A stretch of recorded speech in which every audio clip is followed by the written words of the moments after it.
The name Saul means great one.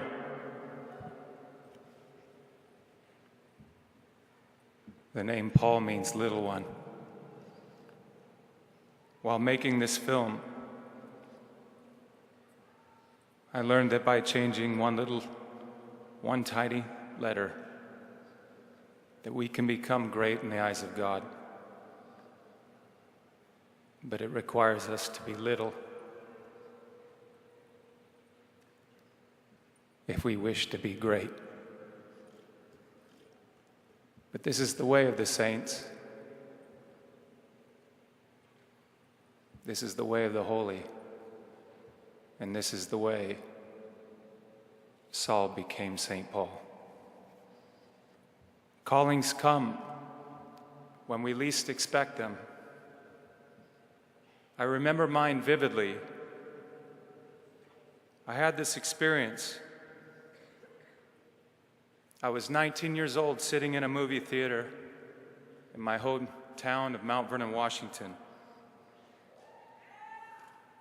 The movie had ended, and out there in the darkness, befriended only by my basketball in the adjacent seat, I had a sensation in my heart that made me think that I'm supposed to be an actor, that this is what God crafted me for, that this is what He wanted of me.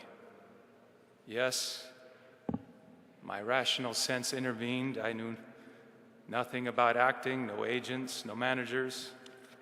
I can't memorize to save my life. Yet I had a conviction. I had a call. Cut to the spring of 2000. I was offered the role of Edmond Dantes in the Count of Monte Cristo. It was a new adaptation of the Dumas classic. It's a very stressful period.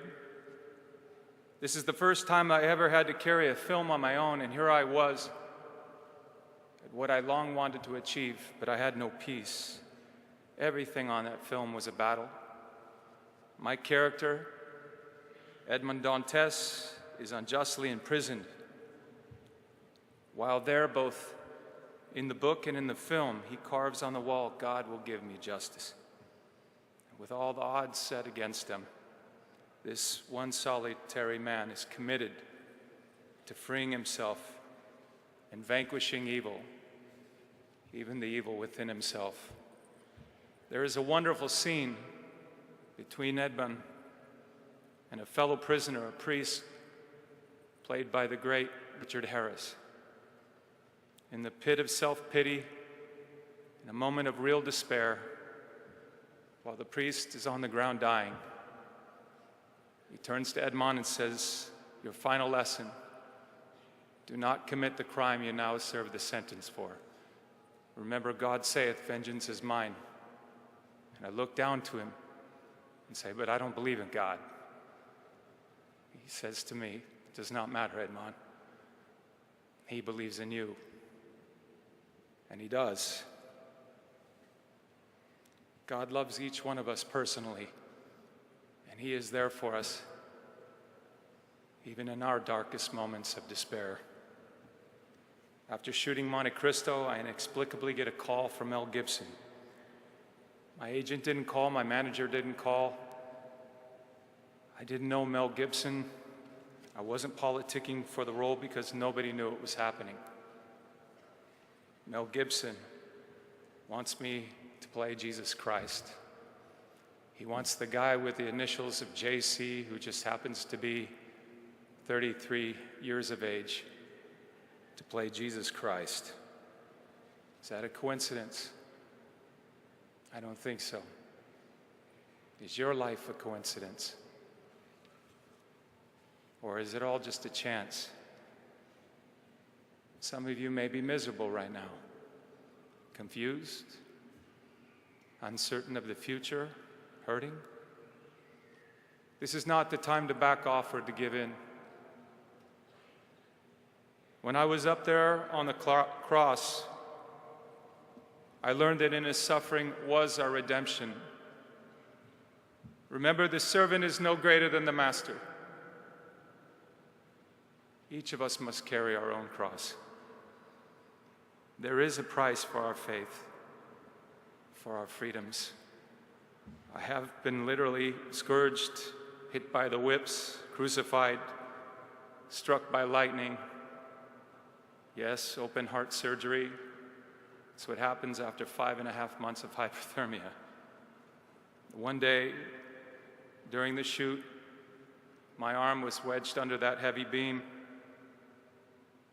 When someone yanked it in the other direction, my muscles wrenched, my shoulder separated.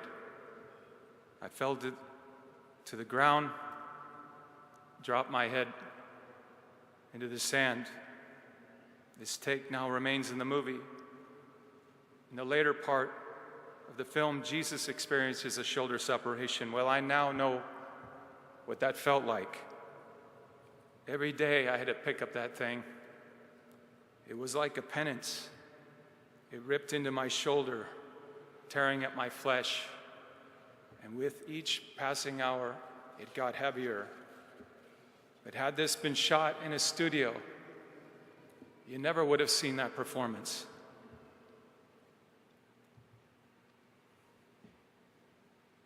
The suffering made my performance, just as it makes our lives.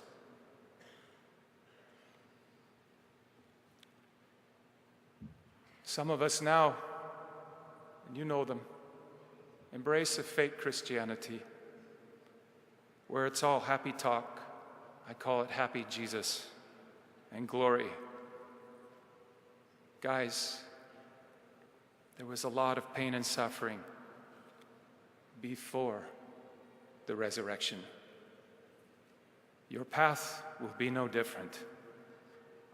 So embrace your cross and race toward your goal. I want you to go out into this pagan world. I want you to have the courage to step into this pagan world and shamelessly express your faith in public. The world needs proud warriors animated by their faith. Warriors like St. Paul and St. Luke, who risked their names, their reputations, to take their faith.